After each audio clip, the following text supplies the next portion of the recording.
நே- நேற்றும் இன்றும் மாறாத எங்கள் அன்பின் தகப்பனே, இந்த காலை நேரத்தை நீர் கொடுத்த தயவுக்காக உமக்கு நன்றி செலுத்துகிறோம் ஆண்டவரே. ஆண்டவரே, நேற்று முழுது நீ கண்மணி போல சட்டையிலே நெற்றியலை காத்து ஆண்டவரே இந்த நாளையும் கர்த்தாவே நீர் கொடுத்து ஆண்டவரை உண்மை தியானிக்க நீர் ஒரு தருணத்தை கொடுத்த தயவுக்காக உமக்கு நன்றி செலுத்துகிறோம் ஆண்டவரே. நீர் பேசும் ஐயா, நாங்கள் கேட்கிறோம். ஆமேன். எல்லாருக்கும் என் அன்பின் ஸ்தோத்திரங்கள். கர்த்தருடைய நாமத்துக்கு ஸ்தோத்திரம். இன்றைக்குரிய வசனம் 2 கொரிந்தியர் 9ஆம் அதிகாரம் 5 15 வரை. 2 கொரிந்தியர் 9ஆம் அதிகாரம் 5 15 வரை. ஆகையால் வாக்குத்தத்தம் பண்ணப்பட்டிருக்கிற உங்கள் தான தர்மமானது லோபாத்திரமாக கொடுக்கப்பட்டதா இராமல் உபாத்திரவமாக கொடுக்கப்பட்டதா இருக்கிறபடியாக அதை ஆயத்தப்படுத்துகிறதற்கு சகோதரரை ஏவி உங்களிடத்தில் முன்னதாக அனுப்புவது எனக்கு அவசியம் என்று காணப்பட்டது. பின்னும் நான் சொல்லுகிறது என்னவெனில், சிறுக விதைக்கிறவன் சிறுக அறுப்பான், பெருக விதைக்கிறவன் பெருக அறுப்பான். அவனவன் விசனமாயும் அல்ல கட்டாயமாயும் அல்ல, தன் மனதில் நியமித்தபடியே கொடுக்க கடவன். உற்சாகமாய் கொடுக்கிறவனிடத்தில் தேவன் பிரியமாயிருக்கிறார். மேலும் நீங்கள் எல்லாவற்றிலும் எப்பொழுதும் சம்பூர்ணமுடையவர்களாயும் சகலவித நற்கிரியைகளாலும் பெருகுகிறவர்களாய் இருக்கும்படியாக தேவன் உங்களிடத்தில் சகல விதமான கிருபையையும் பெருகச் செய்ய வல்லவராயிருக்கிறார். வாரி இறைத்தான், ஏழைகளுக்கு கொடுத்தான், அவனுடைய நீதி என்றென்றைக்கும் நிற்கும் என்று எழுதியிருக்கிறபடியாகும். இன்றைக்கு ஈகை, அதை பற்றி நாம் கொஞ்சம் ஆலோசனை பண்ணுவோம். தான தர்மம். ஈகை என்பது தான தர்மம். நம்ம 2 கொரிந்தியர் 9:5-15 வரைக்கும் படிச்சோம். தான தர்மத்தை பற்றி நாம படிச்சோம். அதாவது ஏழைகளுக்கு கொடுப்பது ஈகை. வறியவர்களுக்கு பதில் உதவி எதிர்பாராத கொடுக்கும் சிறு உதவியை ஈகை. பசி எடுக்கிறவர்களுக்கு ஆகாரம் கொடுத்து பசியை போக்குவதே பெரிய உதவி. செல்வத்தை சேர்க்கும் இடம் என்று நம்மளுக்கு கடவுள் கூறுகிறார். ஆமா, நம்ம செய்யற ஒவ்வொரு உதவியும் என்னமா, அது ஒரு செல்வத்தை சேர்க்கும் இடம் என்று கடவுள் கூறுகிறார். அது மட்டும் இல்லாமல் ஏழைக்கு இறங்குகிறவன் கர்த்தருக்கு கடன் கொடுக்கிறான். நம்ம திருக்குறள்ல கூட இந்த ஈகையை பற்றி சொல்லியிருக்கிறது. ஆனா இத பத்தி நம்ம பார்க்கும்போது ஏழைக்கு நம்ம ஏன் கொடுக்கணும்? சிலருக்கு இந்த மாதிரி ஒரு கேள்விகள் உண்டாகலாம். ஏன் நாம் கொடுக்க வேண்டும்? எவ்வளவு கொடுக்க வேண்டும்? எப்படி கொடுக்க வேண்டும்?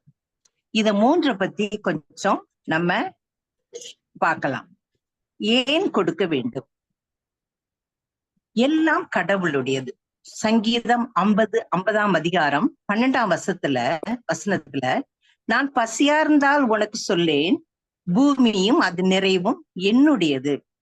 ஆமா.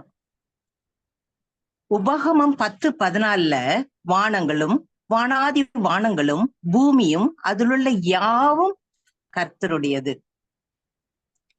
பூமியும் அது நிறைவும் கர்த்தருடையது.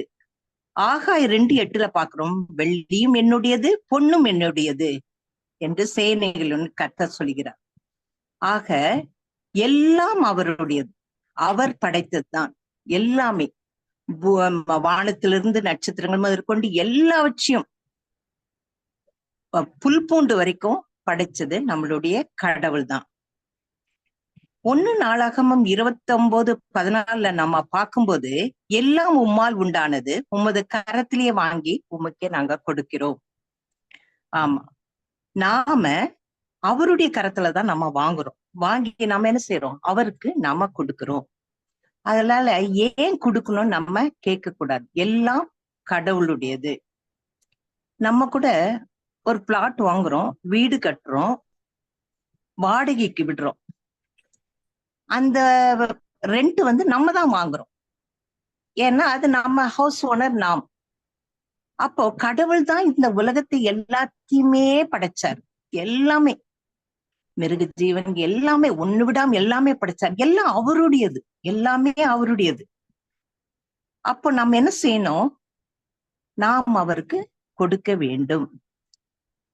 ஏன் கொடுக்க வேண்டும் என்று நம்ம கிட்ட கேள்வியே கிடையாது. ஏன்னா அவருடையது எல்லாமே. அப்போ நம்ம அவருடையதுன்னு போது எல்லாவற்றையும் நாம் அவருக்கு கொடுக்கும் போது கடவுள் நம்மளுக்கு ஆசீர்வாதத்தை தருவார். இந்த ஏன் கொடுக்க வேண்டும் என்பதுல முதல் டாபிக் எல்லாம் கடவுளுடையது. அடுத்ததாக நாம் கடவுளுடைய அடிமைகள். நாம் எல்லாரும் கொடுக்கிறோமா என்பது ஒரு சந்தேகம். ஒரு சிலர் கொடுக்கிறோம், ஒரு சிலர் கொடுக்கறது கிடையாது. ஆனா மோஸ்ட்லி கொடுக்கிறோம். இதனால கடவுள் என்ன செஞ்சாரு? பார்த்தாரு, பாவம் ரொம்ப நிறைஞ்சு போச்சு. கடவுளுக்குரியது கடவுளுக்கு வரல, பாவம் நிறைஞ்சு போச்சு. என்ன பண்றதுன்னு கடவுளுக்கு தெரியல. நான் படைத்த பிள்ளைகள், என்னுடைய பிள்ளைகள், என்னுடைய சரீரம் அவங்க. அதனால நான் அவங்களை கஷ்டப்படுத்த மாட்டேன். அதனால நான் என்ன செய்யறேன்? என்னுடைய ரத்தத்தை சிந்தி மீட்கப்பட்ட பிள்ளைகளை, என்னுடைய பிள்ளைகளை நான் மீட்கப்படுகிறேன் என்று கடவுள் சொல்றார். அதனால 1 பேதுரு 1:19 நம்ம பார்க்கும்போது நாம் கடவுளின் அடிமை ஆயிடுறோம். அவர் என்ன செய்யறாரு? நம்மளுடைய பாவத்துக்காக அவருடைய ரத்தத்தை சிந்தி நம்மளை மீட்டு வைத்திருக்கிறார்.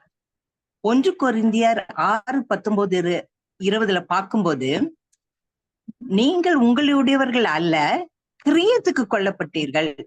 கிரியத்துக்கும் நம்மளை என்ன செஞ்சுட்டாராம்? அவருடைய வெளியேறப்பட்ட ரத்தத்தினால நம்மளை என்ன சொன்னா கிரியத்துக்கு எடுத்துக்கிட்டார். அதனால நம்ம என்ன செய்யணும்? அப்போ நம்முடைய சரீரம் எல்லாம் அவருடையது. நம்ம என்ன செய்யணும்? நம்ம சரீரத்தாலும் பரிசுத்த ஆவியினாலும் நாம் என்ன செய்யணும்? அவரை நம்ம மகிமைப்படுத்தணும். ஒரு நிமிஷம் சிஸ்டர். அதனால நம்ம என்ன செய்யணும்? அவரை நம்ம சரீரத்தாலும் ஆவியினாலும் நாம் என்ன செய்யணும்? அவரை நாம் மகிமைப்படுத்தணும். அவர் நமக்காக அந்த ரத்தத்தை சிந்த போது ஒரு 40 நாள் நம்ம என்ன செய்யறோம்? அந்த நேரம் ஃபாஸ்டிங் இருக்கிறோம், ஏழைகளுக்கு செய்ய வேண்டியது செய்யறோம், இப்படி இருக்கிறோம். திருப்பி நாம் என்ன செய்யறோம்? பழையபடி நம்மளுடையதை ஆரம்பிக்கிறோம். திரும்பவும் பாவங்கள் நிறைந்து விட்டன. கடவுள் என்ன செய்யறாரு? நிறைய மன்னித்து விட்டோம். கடைசியில நம்ம என்ன செய்யணும்? கட்டளை தான் கொடுக்க வேண்டும் என்று சொல்ல கடவுள் என்ன பண்றாரு? கட்டளை கொடுக்க ஆரம்பிக்கிறார். யாத்திராகமம் 22:29 அவர் கட்டளை கொடுக்கிறார். உன் வீட்டில் விளையும் எல்லாவற்றிலும் முதற் கனி, முதற் காணிக்கை எல்லாவற்றையும் நீ தாமதிக்காமல் என்ன செய்யணும்? கொண்டு வரணும் அப்படின்றாரு. அது மாத்திரம் இல்லாம யாத்திராகம் 23:15 என்னுடைய சன்னதிக்கு நீ வரும்போது வெறும் கையா வரக்கூடாது. என்னுடைய சன்னதிக்கு நீ வரும்போது, என்னுடைய ஆலயத்துக்கு நீ வரும்போது வெறும் கையா வரக்கூடாது. யாத்திராகம் 23:19 உன் நிலத்துல முதல் வெளிச்சலும் முதல் கனி கர்த்தருடைய ஆலயத்துக்கு நீ என்ன செய்யணும்? கொண்டு வரணும். கடவுள் என்ன செய்யறார்? கட்டளை கொடுக்கிறார். பார்த்தாரு, உலகத்தை படைச்சாரு, எல்லாம் அவருடையது. நாம் ஏதாவது செய்வோமா என்று பார்த்தார். நாம் நம்மளுடைய கடமைகளை செய்யவில்லை. கடைசியில நம்மளுடைய பாவங்களுக்காக அவர் ரத்தத்தை சிந்தி மீட்டு கிரியத்துக்கு எடுத்து வைத்தார். ஆனாலும் நாமல் மாறவில்லை. கடைசியில என்ன செஞ்சிட்டார்? கட்டளை கொடுத்து விட்டார். நீங்க இதான் செய்யணும். கண்டிப்பாக என்னுடைய ஆலயத்துக்கு வரும்போது நீங்க என்ன செய்யணும்? சும்மா வரக்கூடாது, வெறும் கையா நீங்க வரக்கூடாது அப்படின்னு என்ன செய்யறாரு? கடவுள் சொல்றாரு. ஆண்டவருக்கு நாம் கொடுப்பதில் மகிழ்ச்சி அடைய வேண்டும். அவர் நமக்கு கொடுக்கும் ஆசீர்வாதத்தை விட நம்மளுக்கு நிறைய ஆசீர்வாதம் கடவுள் கொடுத்துருக்காரு. மாச வருமானம், சில நேரத்துல வருமானம், எல்லாவற்றிலும் நாம என்ன அவருக்கு கொடுக்கிறோம். இப்ப கூட நிறைய பேர் கொடுக்குறாங்க. முதல் சம்பளத்தை கொடுத்துடுறாங்க, அந்த மாதிரி எல்லாம் கொடுக்குறாங்க. ஆனா எல்லாரும் அதை நம்ம ஃபாலோ பண்றது இல்ல. ஆனா நாம கொடுத்தால் அவர் நமக்கு தாராளமாக கொடுக்கிறார். அந்த ஆசீர்வாதத்தை நாம் பெற்றுக்கொள்ள வேண்டும். அதனால நாம் கடவுளுக்கு ஏன் கொடுக்க வேண்டும் என்று கேள்வி நமக்குள் வரக்கூடாது. ஏனென்றால் எல்லாம் கடவுளுடையது. அடுத்தது, எவ்வளவு கொடுக்க வேண்டும்? 1, 10ல் 1 பங்கு கடவுளுக்கு கொடுக்க வேண்டும். 10ல் 1 பங்கு. அடுத்ததாக, திராணிக்கு தக்கதாக கொடுக்க வேண்டும். 2வது, திராணிக்கு தக்கதாக கொடுக்க வேண்டும். 3வது, திராணிக்கு மிஞ்சியும் கொடுக்க வேண்டும். 4வது, உள்ளதையெல்லாம் கொடுக்க வேண்டும். கடவுள் சொல்றார், உள்ளதையெல்லாம் கொடுக்க வேண்டும் அப்படின்னு கடவுள் சொல்றாரு. நம்ம 10ல் 1 பங்கு கடவுளுக்கு கொடுக்க வேண்டும். முதல் இது. லேவியராகம் 27, 30, 32 பார்க்கும்போது கர்த்தர் மோசேக்கு கட்டளையிடுகிறார். நிலத்தின் வித்திலும் விருட்சங்களின் கனியிலும் தசம பாகம் எல்லாம் கர்த்தருக்குரியது, அது பரிசுத்தமானது என்றார். ஆமா, எல்லாம் அவருடையது,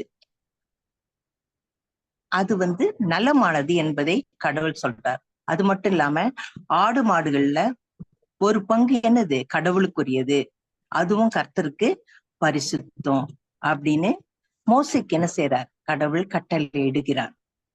2 நாளாகமும் 31, 5, 6, 12 பார்க்கும்போது இஸ்ரவேல் மக்கள் தானியத்திலையும் திராட்சை ரசத்திலையும் எண்ணெயிலையும் தேனிலும் நிலத்தின் எல்லாவற்றிலும் முதல் பலனை திரளாக கொண்டு வந்து தசம பாகத்தை பரிபூரணமாய் கொடுத்தாங்க. கடவுளுக்கு என்ன செஞ்சாங்க? தன்னுடைய தசம பாகத்தை கொடுக்குறாங்க. இஸ்ரவேல் யூதா புத்திரரும் ஆடுகளும் மாடுகளும் குவியலாக தன்னுடைய தசம பாகத்தை 10ல் 1 பங்கை கடவுளுக்கு என்ன செய்றாங்க? கொடுக்கிறாங்க. ஆபிரகாமும் தன்னுடைய தசம பாகம் கொடுக்கிறார். அவருடைய பேரன் யாக்கோபும் அவர் கொடுக்கிறார். இப்படி கொடுக்கும்போது எசேக்கியா ராஜா அதிக சந்தோஷப்படுகிறார்கள். என்ன? கர்த்தருக்கு கீழ்ப்படிந்து ஜனங்க என்ன செய்யறாங்க? 10ல் 1 பங்க கொடுக்குறாங்க. இது பழைய ஏற்பாடின்படி நடந்தது. எல்லாரும் என்ன செய்யறாங்க? தனக்குரியதெல்லாம் கொடுக்குறாங்க. அடுத்து 2வது, திராணிக்கு தக்கதாக கொடுக்க வேண்டும். அப்போஸ்தலர் 11, 29 பார்க்கும்போது திராணிக்கு தக்கதாக சீஷர்கள் என்ன செய்யறாங்க? அவங்கவுங்க தம்முடைய திராணிக்கு தக்கதாக என்ன செய்யறாங்க? யூதாயாவில் குடியிருந்த தன்னுடைய சகோதரருக்கு உதவியாக பணம் கொடுக்கணும்னு சொல்லி அவங்க என்ன பண்றாங்க? அந்த பணத்தை சேவ் பண்ணி வைக்கிறாங்க. அந்த பணத்தை கலெக்ட் பண்ணி நம்ம சவுல் ராஜா கிட்ட கொடுக்குறாங்க. தாவீது என்ன சொல்றாரு? நான் இயன்ற மட்டும் நானு தேவனுடைய ஆலயத்திற்கு தாராளமாக நான் கொடுத்திருக்கேன். எனக்கு சொந்தமான பொண்ணு வெள்ளி என் தேவனுடைய ஆலயத்துக்கு நான் கொடுக்கிறேன்னு சொல்றாரு. அது மட்டும் இல்லாம மரியாள் தன்னால் இயன்றதை செய்தார். மார்க் 14:8 நம்ம பார்க்கும்போது பெத்தானியா குஷ்ரோகி வீட்டுல மரியாள் நலதம் என்னும் அந்த உயர்ந்த தைலத்தை உடைத்து ஆண்டவருடைய சிரசின் மீது ஊற்றுகிறார். அப்ப கூட பக்கத்துல இருக்கிறவங்க எல்லாம் என்ன சொல்றாங்க? இந்த இந்த தைலத்தை 300 பணத்திற்கு நம்ம விச்சு ஏழைகைக்கு கொடுத்திருக்கலாமே அப்படின்னு சொல்லும் போது கடவுள் என்ன சொல்ல, இறைமேந்தன் என்ன சொல்கிறார்? இயன்றதை, தன்னால் இயன்றதை கொடுத்தார்கள். ஆமா, தாங்கிட்ட இருந்ததை மனப்பூர்வமா என்ன செஞ்சாங்க? கொடுத்தார்கள். 3வதாக திராணிக்கு மிஞ்சியும் கொடுக்க வேண்டும். திராணிக்கு மிஞ்சி கொடுக்க வேண்டும். 2 கொரிந்தியர் 8வது வசனம் 8ஆம் அதிகாரம் 2ஆம் வசனத்துல மக்கதோனியா சபை மக்கள் என்ன செய்யறாங்க? ரொம்ப சோதிக்கப்பட்டு ரொம்ப கஷ்டத்துல இருக்கிறாங்க. அவங்க ரொம்ப கஷ்டத்துல என்ன செய்யறாங்க? இந்த காணிக்கையை கலெக்ட் பண்ணி என்ன செய்யறாங்க? கர்த்தருக்கு கொடுக்கிறாங்க. திராணிக்கு தக்கதாகவும் திராணிக்கு மிஞ்சியும் என்ன செய்யறாங்க? அவங்க கொடுத்தாங்க. அதுக்கு சொல்றார் பவுலடியாளர் சொல்றார், அதுக்கு நானே சாட்சி அப்படின்னு. எவ்வளவு கஷ்டத்துலயும் திராணிக்கு மிஞ்சியும் என்ன செஞ்சாங்க? மக்கள் கொடுத்தார்கள். உள்ளது இல்ல, அடுத்ததாக உள்ளது எல்லாம் நாம் கொடுக்க வேண்டும். ஒரு ஏழை விதவை எல்லாரும் தன்னுடைய பணத்திலிருந்து எல்லாரும் காணிக்கை எடுத்து போட்டாங்க. ஆனா இந்த விதவை வறுமையிலிருந்து தன் ஜீவனத்திற்காக வச்சிருந்த அந்த காசு என்ன செஞ்சுட்டாங்க? போட்டாங்க. அப்ப உள்ளது எல்லாம் என்ன செய்ய இந்த விதவை என்ன பண்றாங்க, உள் மனசோட மன மகிழ்ச்சியோட உற்சாகத்தோட அத கொடுக்குறாங்க. அது ஒரு ஆசீர்வாதம். அடுத்ததாக சாரிபாத் ஒரு விதவை 1 ராஜாக்கள் 17:9 நம்ம பார்க்கும்போது, கர்த்தர் எலியாவை, தேவனுடைய மனிதன் எலியாவே அனுப்புகிறார். அந்த விதவி கிட்ட போய் அப்பம் கேட்கிறார். அந்த விதவி கிட்ட ஒரு பிடி மாவு, ஒரு பானையில ஒரு பிடி மாவும் கொஞ்சம் எண்ணெயும் தான் இருக்குது. கொஞ்சம் எண்ணெயும் தான் இருக்கு. ஆனாலும் இல்லைன்னு சொல்லாதபடி அவர் என்ன செய்கிறார், தேவனுடைய மனிதர் எலியாவுக்கு என்ன செய்யறாரு, ஒரு அப்பத்தை சுட்டு கொடுக்குறாங்க. கொடுக்கும்போது பாருங்க என்ன அதிசயம் பாருங்க, பானையில மாவும் குறையல எண்ணெயும் குறையல. அப்ப கொடுக்கும்போது கடவுள் என்ன செய்யறார், ஆசீர்வதிக்கிறார். அதாவது நம்மளுக்கு எல்லாருக்கும் நம்ம போய் கொடுக்கறது இல்ல. சில நேரம் நம்மளுக்கு அந்த மாதிரி சூழ்நிலை வரும். இப்ப கூட அந்த விதவை எதிர்பார்த்திருக்க மாட்டாங்க. எலியா அவருடைய வருவாரு என்று எதிர்பார்த்திருக்க மாட்டாங்க. அன்எக்ஸ்பெக்டடா வர்றாரு. வந்த உடனே என்ன பண்றாரு, இல்லை என்று சொல்லாதபடி தான் கிட்ட இருந்தது அவ்வளவுதான் கடைசி, அவ்வளவுதான் நம்ம அடுத்தது இறந்து போயிடுவோன்ற அந்த இதுல இருக்கிறாங்க. ஆனாலும் தனக்குண்டானது என்ன செய்யறாங்க, எடுத்து என்ன செய்யறாங்க, அந்த அம்மா அவருக்கு அப்பத்தை கொடுக்குறாங்க. உள்ளது எல்லாம் என்ன செய்ய கொடுக்க. ஒரு வாலிபர் என்ன செய்தாராம், வேலைக்காக ட்ரை பண்ணி கொண்டிருந்தாராம். வேலை ரொம்ப நாள் கிடைக்கல. அப்ப அவங்க தாய் சொன்னாங்களாம், அப்பா 10ல் 1 பங்கு காணிக்கை நீ செலுத்து அப்படின்னு வேண்டிக்க, கடவுள் என்ன செய்வாரு, நிச்சயமாக என்ன செய்வார், உனக்கு ஒரு வேலை கட்டளிடுவார் என்று சொன்னாராம். உடனே இவனும் அதே மாதிரி கடவுள் கிட்ட வேண்டிட்டு இன்டர்வியூக்கு போனானா, செலக்ஷன் ஆயிட்டான். அந்த வேலையும் கிடைச்சிச்சு. ஒவ்வொரு மாதத்திலும் 10ல் 1 பங்கை கடவுளுக்கு கொடுத்து கொண்டு வந்தான். ஒரு சில வருடங்கள்ல இவனுடைய நேர்மையை கண்டு, உழைப்பின் பலனை கண்டு, கடவுள் மேல் வைத்திருக்கிற விசுவாசத்தை கண்டு அந்த ஓனர் ப்ரமோஷன் கொடுத்தாராம். உடனே என்ன பண்ணானா, 50% ஆக்கிட்டாராம். இன்னும் கூட கொஞ்சம் வருஷம் ஆன பிறகு அந்த ஓனர் என்ன பண்ணாராம், இவருடைய உண்மையான உழைப்பையும் நேர்மையும் பார்த்துட்டு அந்த கம்பெனியே இவர்கிட்ட கொடுத்துட்டு போயிட்டாராம். அது வேற யாரும் இல்ல, கோல்கேட் பேஸ்டுடைய ஓனர். அப்போ கடவுள் பாருங்க, அவன் தனக்குன்னு வைக்காம அதாவது தன்னால முடிஞ்ச என்ன பண்ணாரு, மற்றவர்களுக்கு கொடுத்தாரு. கடவுள் என்ன செய்யறார், உயர்த்தினாரு. அப்ப நம்ம அவருக்கு தாராளமாக மனமகிழ்ச்சியோடு கொடுக்கும்போது நம்மளுக்கும் அவர் தாராளமாக கொடுப்பார். சோ நம்ம எவ்வளவு கொடுக்கணும், ஏன் கொடுக்கணும் நம்ம பேசக்கூடாது. ஏனென்றால் எல்லாம் அவருடையது. அடுத்ததாக எப்படி கொடுக்க வேண்டும், 1 மனப்பூர்வமாய் கொடுக்க வேண்டும், 2 தாராளமாய் கொடுக்க வேண்டும், 3வதாக ஒப்புரவான பின் கொடுக்க வேண்டும், 4வது மகிழ்ச்சியோடு கொடுக்க வேண்டும், 5வது வரவுக்கு தக்கதாக கொடுக்க வேண்டும், மனப்பூர்வமாக கொடுக்க வேண்டும்.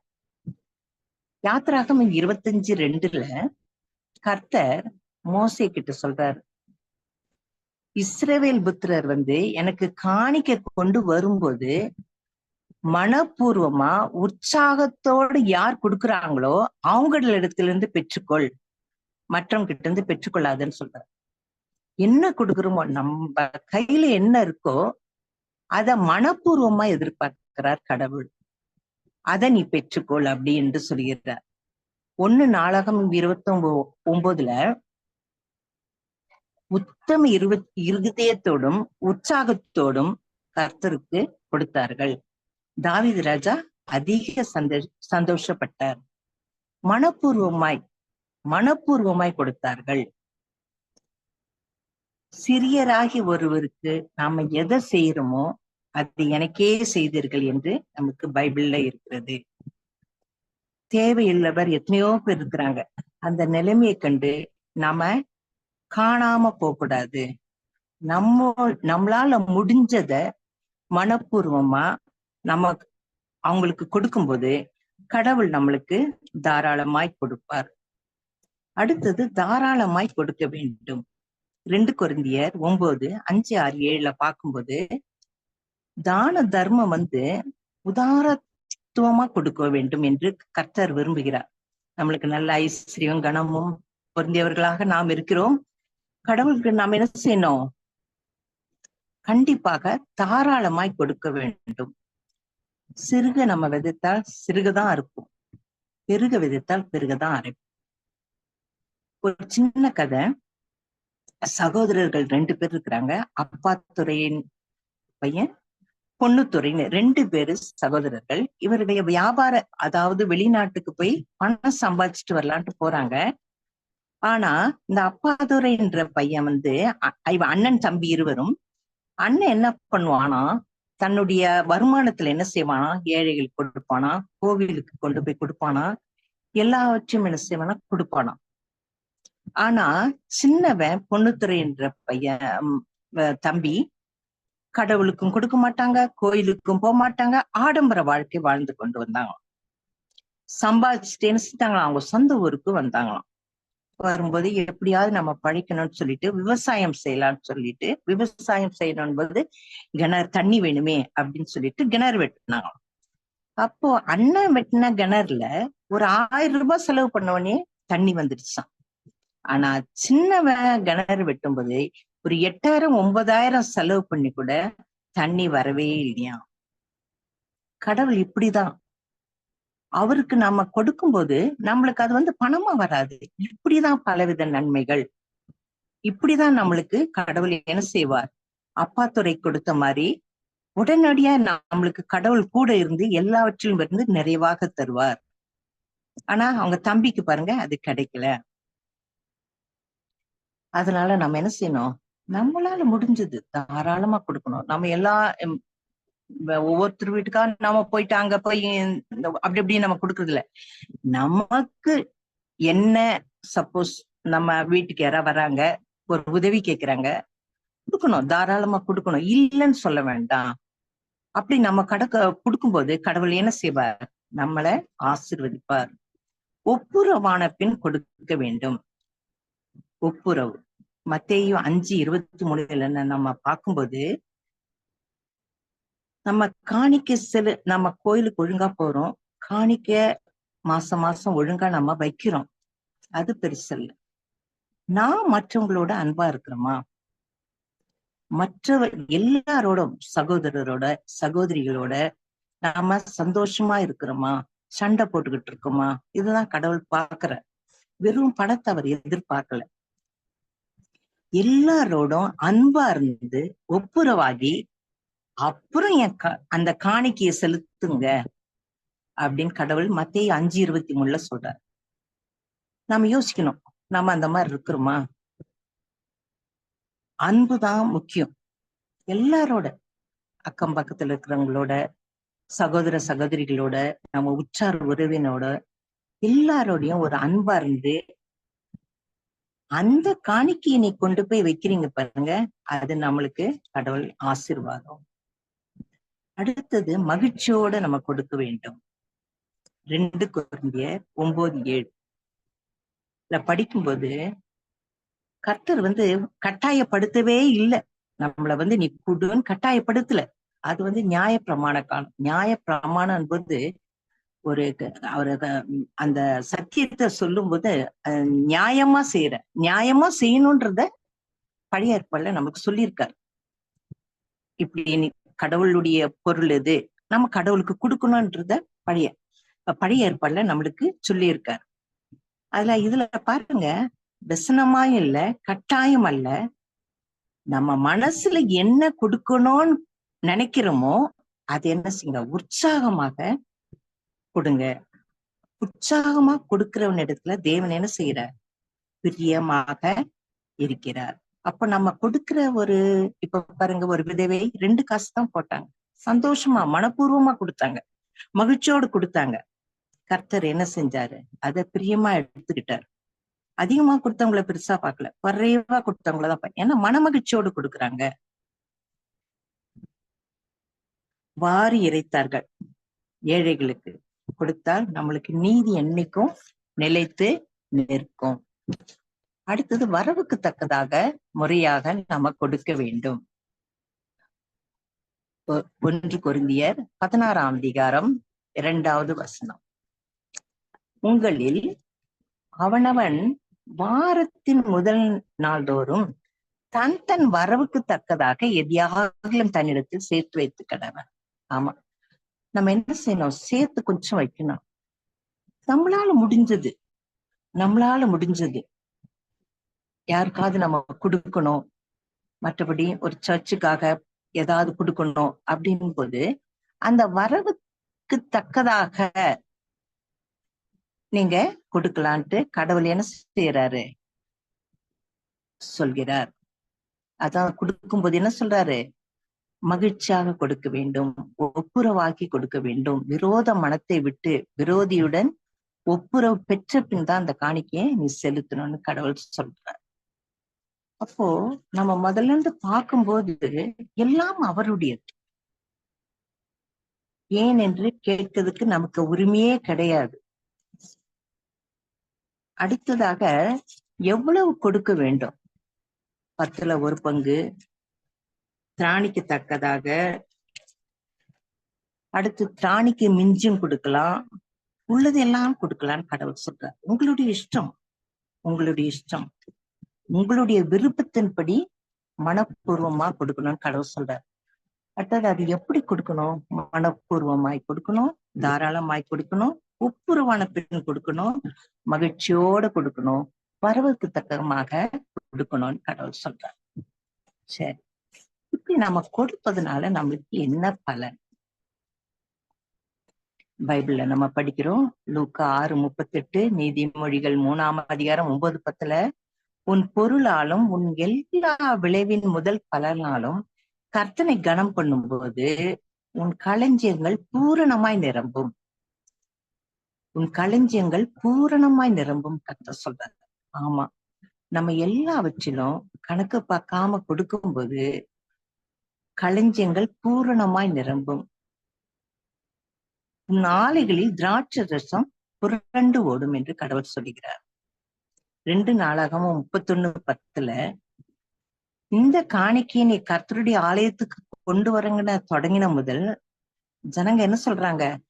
சாப்பிட்டு நாங்க திருப்தி அடைஞ்சு மிச்சமும் இருந்தது அப்படின்னு மக்கள் என்ன சொல்றாங்க? சந்தோஷமாக சொல்லுகிறார்கள். இதுதான் நம்மளுக்கு கிடைக்கிற பலன். எந்த அளவினால் அளக்கப்படுகிறீர்களோ அந்த அளவுதான் உங்களுக்கு அளக்கப்படும் என்று நம்ம பைபிள்ல படிக்கிறோம்.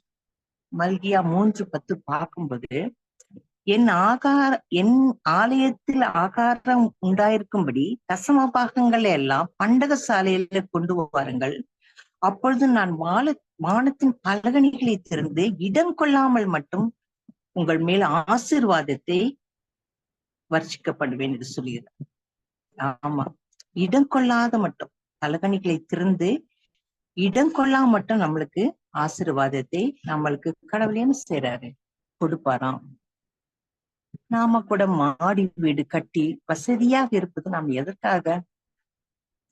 நாம மற்றவங்களுக்கு கொடுக்கதான். ஊழியத்துக்கு கொடுக்க, சபைகள் கொடுக்க, ஒரு சபை கட்ட கடவுள் நம்மள ஆசீர்வச்சிருக்கார். நம்மளுக்கு கீழே எத்தனையோ பேர் இருக்காங்க, கஷ்டத்துல இருக்கிறாங்க. அதனால நம்ம கொடுப்பதுல தயங்கவே கூடாது. நாம் கொடுப்பதில் ஆசீர்வாதமாக இருந்தால் அவரும் நம்மளுக்கு என்ன செய்வாரு? ஆசீர்வாதத்தை நமக்கு என்ன செய்வார்? அவரு கொடுப்பார்.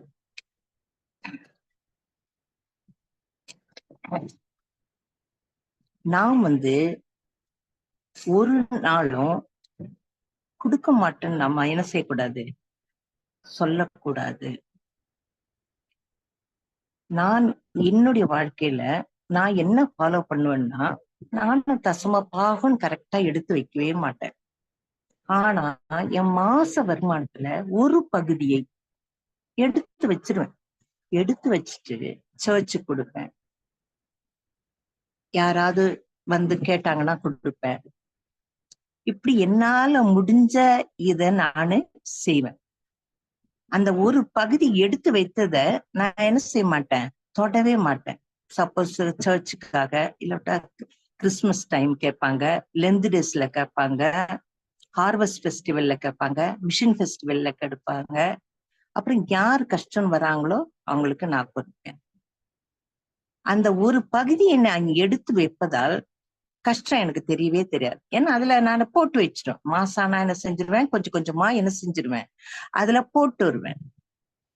அதுல உள்ள அந்த மாச கடைசியும் உள்ள எவ்வளவு இருக்குன்றத பார்க்கவே மாட்டேன். அந்த சம்டைம்ஸ் உள்ள பணமும் இருக்கும், அதுல சில நேரம் இல்லாமையும் இருக்கும். ஒரு தடவை இந்த வருஷம் தான் ஹார்வெஸ்ட் ஃபெஸ்டிவலுக்கு சர்ச்ல என்ன பண்ணாங்க, சாப்பாட்டுக்கு ஏதாவது கொடுங்க, 2000 பேருக்கு சாப்பாட்டுக்கு ஏதாவது கொடுங்கன்னு கேட்டாங்க. நாங்களும் என்ன பண்ணோம், நானும் என் ஹஸ்பண்டும் ப்ரொவிஷன் வாங்கி தரோம்னு சொல்லிட்டோம். லாஸ்ட் இயர் இந்த மாதிரி தான் ப்ரொவிஷன் வாங்கி கொடுத்தோம். எங்களுக்கு 15,000 ஆச்சு. ஸோ 15,000 அதனால ப்ரொவிஷன் வாங்கி தரோம்னு சொல்லிட்டோம். ஆனா எங்களுக்கு இந்த மந்த் பில்லு வருது ப்ரொவிஷன் கடையில இருந்து 35,000 வந்துச்சு. 35,000 நாங்க எதிர்பார்க்கவே இல்லை. ஆனாலும் நான் என்ன பண்ணேன், அந்த ஒரு அமௌண்ட்டை நான் அங்க ஒவ்வொரு மாதமும் நான் போட்டு வச்சிருந்ததுனால எனக்கு அது கஷ்டம் தெரியல. அதுல இருந்து பார்த்தேன், இருந்தது பணம் கொடுத்துட்டேன். அந்த ஒவ்வொரு மாதமும் நான் அதுல போட்டு வைத்ததுனால எனக்கு கஷ்டம் தெரியல. அந்த பணத்தை நான் என்ன செஞ்சேன், மன மகிழ்ச்சியோட கொடுத்துட்டேன். இப்ப நான் அந்த ஒரு அமௌண்ட் நான் போடலன்னு வச்சுங்க, அப்ப நம்மளுக்கு கஷ்டம். 35,000 கொடுக்குது நம்மளுக்கு கஷ்டம். ஆனா ஒரு பகுதி நீங்க போட்டு வைங்களேன். அப்படி போட்டு வைக்கும்போது கண்டிப்பா என்ன செய்வாரு, கடவுள் என்ன செய்வாரு, நம்மள ஆசீர்வதிப்பார். நம்மளுக்கு அதாவது கஷ்டமே தெரியாது. அந்த அந்த சர்ச்சுக்கு நம்ம வச்சிருக்கிற பணத்தை வந்து நம்ம எந்த காரணத்தை தொண்டக்கூடாது. நம்மளுடைய சொந்த செலவுக்கு இது பண்ணக்கூடாது. சர்ச்சுக்கு, ஏழை எளியோருக்கு, ஊழியருக்கு இப்படிதான் நான் அதை செலவு பண்ணணும். பிள்ளைங்களை படிக்க வைக்கிறதுக்காக, ஒரு ஏழை பிள்ளைங்களை நாங்களாம் ஸ்கூல்ல வேலை பார்க்கும்போது மாசம் 1000 வந்து ஏழை பிள்ளைகளுக்காக நாங்க என்ன செய்வோம், எங்க ஹாஸ்டல் பிள்ளைங்களுக்காக தான் எங்களை சம்பளத்துல இருந்தே பிடிச்சிருவாங்க. அது மாதிரி பிள்ளைங்களுக்காக நம்ம என்ன செய்யணும், ஒரு அமௌண்ட்டை போட்டுருணும். அப்படி போடும்போது நம்மளுக்கு கஷ்டமே தெரியாது, கொஞ்சம் கூட கஷ்டமே தெரியாது. எனக்கு அது கஷ்டமே தெரியல, ஏன்னா அது தனியா இருக்கு. நாம எல்லாரும் இது இப்படி ஃபாலோ பண்ணும்போது நம்ம வந்து சந்தோஷமாவும் கொடுக்கலாம், மனப்பூர்வமாவும் கொடுக்கலாம். நம்மளுக்கு எந்த கஷ்டமும் நம்மளுக்கு வராது. நாம இப்படி கொடுக்கும்போது கடவுள் நம்மள என்ன செய்வார், ஆசீர்வதிப்பார். ஏனென்றால் எல்லாம் அவருடையது, எல்லாம் அவருடையது. அவருடையதுன் போது நாம் என்ன செய்யணும், கண்டிப்பாக கொடுக்கணும். இல்லாவிட்டா நம்மளுக்கு கண்டிப்பாக இப்ப தெரியாது, இப்ப தெரியாது, பாதி வயசுல தெரியாது, கல்யாணம் ஆகி தெரியாது. ஒரு 60 வயசுக்கு மேலதான் கடவுள் எல்லாவற்றும் நாம என்னென்ன கொடுக்கலையோ எல்லாம் அவருக்கு கடன் பட்டிருக்கோம். நாம அவருக்கு கடன் பட்டிருக்கோம், வட்டியும் முதலுமாக. 60 வயசுக்கு மேல ஒவ்வொன்னுத்தியா நம்மளுக்கு வெளிப்படுத்துவார். கொடுக்க மாட்டார், வெளிப்படுத்துவார். மகா நீ தரலமா, நீ தரலமா, இந்த அப்படின்னு வெளிப்படுத்துவார். அப்பதான் நாம என்ன செய்யறோம், பாவம் மன்னிப்பு கடவுளிடம் கேட்போம். நம்மளுக்கு அது மட்டும் இல்லாம மருத்துவ செலவுகள் வரும், வீண் செலவுகள் வரும், பலவித கஷ்டங்கள் வரும், குடும்பத்துல கஷ்டம் வரும். அப்பதான் யோசிப்போம், ஐயோ கடவுளுக்குரியது நம்ம கொடுக்காம விட்டுட்டோமே அப்படின்ட்டு நாம என்ன செய்வோம், ரொம்ப மனசு கஷ்டப்படுவோம். அதனால நம்ம கடவுளுக்குரியது என்ன செய்யணும், கொடுத்துடணும். எல்லாம் அவருடையது. ஆனால் எல்லாவற்றையும் அவர் நம்மளுக்கு திருப்பி தருவார். நீங்க அந்த மாதிரி கொடுத்து பாருங்களேன். ஆனா சின்ன வயசுல இருந்தே அந்த பழக்கம் வந்துடணும். அப்படி கொடுத்து பாருங்க, 60 வயசுக்கு மேல நீங்க என்னென்ன அனுபவிக்கலையோ, சின்ன வயசுல நம்ம கஷ்டப்பட்டிருப்போம், எவ்வளவு கஷ்டப்பட்டிருப்போம், பணம் இல்லாம கஷ்டப்பட்டிருப்போம், எவ்வளவு கஷ்டப்பட்டிருப்போம். அந்த கஷ்டங்களை நம்ம 60 வயசுக்கு மேல கடவுள் காட்டுறார். ஒரு சின்ன சின்ன விஷயம் கூட, சாப்பாட்டு விஷயத்துல கூட கடவுள் நம்ம அனுபவிக்கலைன்னா அது நம்மளுக்கு அந்த கடவுள் 60 வயசுக்கு மேல அனுபவிச்சுட்டுதான் நம்மளை என்ன செய்வார், கடவுள் எடுப்பார். கொடுத்தாலும் எல்லாவற்றையும் நம்ம அனுபவிச்சுட்டு எல்லாம் முடிச்ச பிறகுதான் மகளை என்ன செய்வார், நம்மளை என்ன செய்வார், கடவுளிட சேர்த்து கொள்வார். அதே போல நம்ம கொடுக்கலனாலும் எல்லாவற்றையும் நம்மளுக்கு காட்டுவார். நீ இதெல்லாம் கொடுக்கலம்மா, நீ இதெல்லாம் செய்யலம்மா, உன் கடமை நீ செய்யலம்மா, தாய் தகப்பனுக்கு செய்ய கடமை செய்யலம்மா, பெற்றோருக்கு மாமியார் மாமனார் செய்ய வேண்டிய செய்யலம்மா, உன் சகோதரர்களுக்கு செய்ய வேண்டிய கடமை நீ செய்யலம்மா, உன் சகோதரிகளுக்கு செய்ய வேண்டிய கடமை நீ செய்யலம்மா அப்படின்றத நம்மளுக்கு லிஸ்ட் போட்டு காட்டுவார், வட்டியோட காட்டுவார். அப்பதான் நம்ம உணர்ந்து என்ன செய்யறோம், பாவ மன்னிப்பு கேட்கிறோம் கடவுள்கிட்ட. நம் பாவத்தை கடவுள் என்ன செய்வார், அப்போதாக மன்னிப்பார். ஹிந்துஸ் பாருங்க, தன்னுடைய பாவ மன்னிப்புக்காக என்ன செய்யறாங்க, மலை மேல காவடி தூக்கிட்டு நடக்கிறாங்க அவங்க செஞ்ச பாவத்துக்கு. ஆனால் நாம் செஞ்ச பாவத்துக்கு, ஏன்னா நம்மள கடவுள் படைச்சிருக்கார், அவருடைய சரீரம், அவருடைய ஆலயம், நம்ம கஷ்டப்படக்கூடாதுன்னு நமக்காக அதே சிலுவைய மலை மேல தூக்கிக்கிட்டு ரத்தம் சிந்தி ஏறினார். நம்மளுடைய பாவங்களுக்காக அவர் என்ன செஞ்சாரு, ரத்தத்தை சிந்தினார். அதனாலதான் நம்ம எல்லாம் இப்படி இருக்கிறோம், கிறிஸ்தவர்கள் நம்ம அப்படி இருக்கிறோம். ஹிந்துஸ் பாருங்க, ஒரு கலெக்டரா கூட இருக்கட்டும், அந்த கோயிலை பார்த்தானாவே சாஷ்டாங்கமா அப்படியே விழுந்துரும். ஆனா நம்ம என்ன செய்யறோம், கோயில்ல ஒரு பெரியவங்களை பார்த்தா தோத்துறோம், கையை அப்படி தூக்கிறதுக்கு கூட கஷ்டப்படுறோம். ஏன்னா நம்மள கடவுள் நம்மளுக்காக அவர் பாவங்களை சுமந்தார், நம்மளுக்கு அந்த கஷ்டம் தெரியல, என் பிள்ளை கஷ்டப்படக்கூடாதுன்னு சொல்லிட்டு அவர் என்ன பண்ண, எல்லா பாரத்தையும் அவர் எடுத்துட்டதுனால நம்மளுக்கு கஷ்டமே தெரியல. சிறு வயதுல இருந்தே நாம பிள்ளைங்களை பழக்கணும். தப்பு பண்ணிடுறோம், சில பிள்ளைங்க மாறுது, சில பிள்ளைங்க மாற மாட்டேன்றாங்க.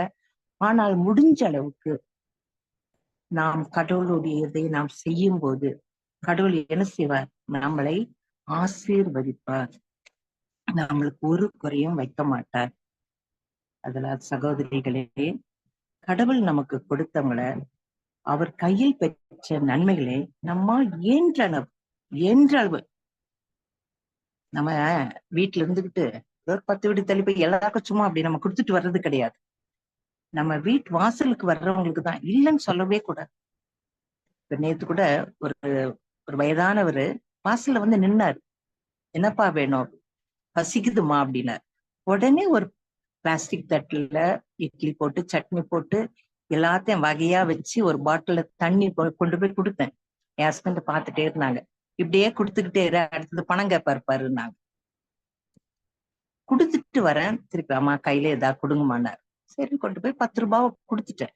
ஏன்னா கடவுள் காட்டுறாரு, நானா தேடி போல. இப்படி ஒரு சிலதான், மாசத்துல ஒரு 4-5 பேர் கொடுக்குமா, அவ்வளவுதான்.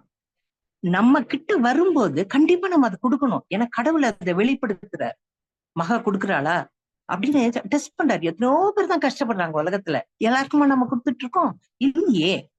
நம்ம முன்னால யார் கஷ்டப்படுறாங்க, நம்ம முன்னால யார் ஊழியருக்கு கஷ்டப்படுறாங்க, நம்ம முன்னால நம்ம சர்ச்சுக்கு என்ன செய்யணும், இப்படி நம்ம முன்னால இருக்கிறவங்களுக்கு தான் நம்ம கொடுக்கிறோம். நம்ம கொடுக்கும்போது கடவுள் என்ன செய்வார், நம்மள ஆசீர்வதிப்பார். அதனால நாம் என்ன செய்யணும், நமக்கு கொடுத்தவங்கள, அவர் கையில் பெற்ற நன்மைகளை நம்ம இயன்ற அளவு மன மகிழ்ச்சியா கொடுக்கும்போது கடவுள் நமக்கு அதிகமான ஆசீர்வாதத்தை தருவது மட்டும் இல்லாமல் இரட்டத்தனையாவும் அள்ளி கொடுக்க ஆவலாக இருக்கிறார். அதனால இவற்றையெல்லாம் நாம் பெற்றுக்கொள்ள ஆயத்தமாக இருப்போம். நிறைய சின்ன பிள்ளைங்களும் இதை கேட்டுட்டு இருப்பீங்க, மிடில் ஸ்டேஜ்ல இருக்கிறவங்களும் இருக்கீங்க, வயதானவர்களும் இருக்காங்க. எல்லாருமே என்ன செய்யணும், நம்ம குடும்பத்தை பார்க்கணும். நம்ம குடும்பத்தை பார்த்துட்டுதான் அடுத்தது நம்ம குடும்பத்துல இருக்கிறவங்களுக்கு நம்மளால முடிஞ்ச உதவி, நம்மளால முடிஞ்சது. பெத்தவங்க கூட கஷ்டப்படுவாங்க சில நேரம், கொடுங்க, தப்பே கிடையாது. அதே மாதிரி மாமியார் மாமனார் கொடுங்க, தப்பே கிடையாது, நீங்க கொடுங்களேன். அது எப்படி திருப்பி நம்மளுக்கு அந்த பேக்ல அந்த பணம் வருதுன்னு தெரியாது. கண்டிப்பா நம்ம என்ன செய்யணும், நம்மள அதே மாதிரி உற்சாக உறவினர், கொடுங்க. திருப்பி வருதோ இல்லையோ, நான் எதிர்பார்க்கவே மாட்டேன். சில கொடுக்கவும் மாட்டாங்க. எங்க சொந்தத்துல கூட யார் திருப்பி கொடுக்க மாட்டாங்க. ஆனா கஷ்டம்னு வந்து கேட்கும்போது என்னால் இல்லைன்னு சொல்ல முடியாது. உடனே எடுத்து கொடுத்துருவேன். திருப்பி அவங்க தர்ற பழக்கமே கிடையாது. ஆனா நானும் அதை எதிர்பார்க்கல. ஆனால் கடவுள் என்ன செய்வாரு, நம்மளுக்கு ஏதாவது திடீர்னு எனக்கு ஒரு செலவு வர்ற மாதிரி இருந்தா அத சாமி கட் பண்ணிடுற. நல்லா எனக்கு என்னுடைய அனுபவத்துல தெரிஞ்சிருக்கு. என்னுடைய சிஸ்டர்லாக்கு ஒரு அமௌண்ட்டை கொடுத்தேன், தந்துடுறம்மா திருப்பினா. தரவே இல்லை, தரவே இல்லை. ஆனாலும் கடவுள் என்ன செஞ்சாரு, அது அனிஷுடைய பணம். ஆனா கடவுள் என்ன செஞ்சாரு, அவனை பெரிய நல்ல ஒரு பெரிய ஹாஸ்பிட்டல்ல கடவுள் ஃப்ரீயாக பார்க்க கடவுள் கிருபை செஞ்சார். ஒரு 50,000 மற்றவங்களுக்கு கொடுத்தோம். ஆனா அவங்க திருப்பி தரல. நான் ஒரு வார்த்தையும் சொன்னேன், அது வந்து அவனுடைய டெலிவரிக்காக வைத்திருக்கிறேன் அப்படின்னு. ஆனாலும் அந்த நேரத்துக்கு வரல. ஆனாலும் ஒரு பெரிய ஹாஸ்பிட்டல்ல எல்லாம் நல்ல டாக்டர்ஸ் அருமையாக கடவுள் என்ன செஞ்சார், பிள்ளையை பெற்றெடுக்க செஞ்சார். அது மட்டும் இல்லாமல் எல்லா தாய்க்கு ஃபுல் செக்அப், தலையில இருந்து உள்ளங்கால் வரைக்கும். அதே போல குழந்தைக்கும் தலையில இருந்து உள்ளங்கால் வரைக்கும் ஃபுல்லா செக் பண்ணி அனுப்புறாங்க. நம்ம அப்படி இங்க வெளியில செக் பண்ணோம்னா எத்தனையோ லட்சம் ஆயிருக்கும். நான் ஒரு 50,000 தான் அவங்க கிட்ட கொடுத்தேன். ஆனா நான் இப்ப இவனுக்கு செலவு பண்ணியிருந்தா 3 லட்சம் ரூபாய் செலவாயிருக்கும். கடவுள் பாருங்க இப்படிதான் ஆசீர்வதிப்பார் நம்மள. அதனால நம்ம கொடுப்பதுல என்ன செய்யக்கூடாது, தயங்க கூடாது. கொடுப்பதுல நம்ம தாராளமாய் கொடுக்கும்போது, ஆவலாய் கொடுக்கும்போது கடவுளை நம்மளுக்கு என்ன செய்வார், உதாரத்துவமாக கொடுப்பார். நாமளும் அவர்களை பெற்றுக்கொள்ள ஆயத்தமாக இருப்போம். ஜெபம் செய்வோம். ஜெபம். எங்களை நேசித்து வேண்டெடுத்தீங்களா அன்பின் கர்த்தாவே, ஆண்டவரே சுவாமி, அப்பா, இந்த மத்தியான நேரத்தை நீர் கொடுத்த தயவுக்காக உமக்கு நன்றி ஆண்டவரே. நீர் எங்களோடு பேசினதற்காக உமக்கு ஸ்தோத்திரம் ஆண்டவரே.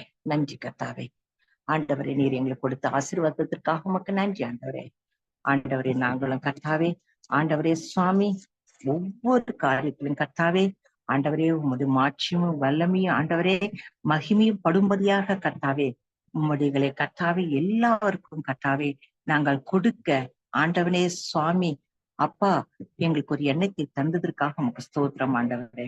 ஆண்டவரே, உமது கரத்துல வாங்கி கர்த்தாவே உண்மைக்கே நாங்க கொடுக்கிறோம் கர்த்தாவே. ஆண்டவரே சுவாமி, ஒவ்வொருத்தரையும் குடும்பத்தில் இருக்கிற ஒவ்வொருத்தரையும் ஆசீர்வதியும் ஆண்டவரே. ஆண்டவரே வழிநடத்தும் ஆண்டவரே. பொறுப்படுத்திக் கொள்ளும் கர்த்தாவே. இயேசு உங்களை வேண்டிக் கொள்கிறோம் பிதாவே. ஆமேன்.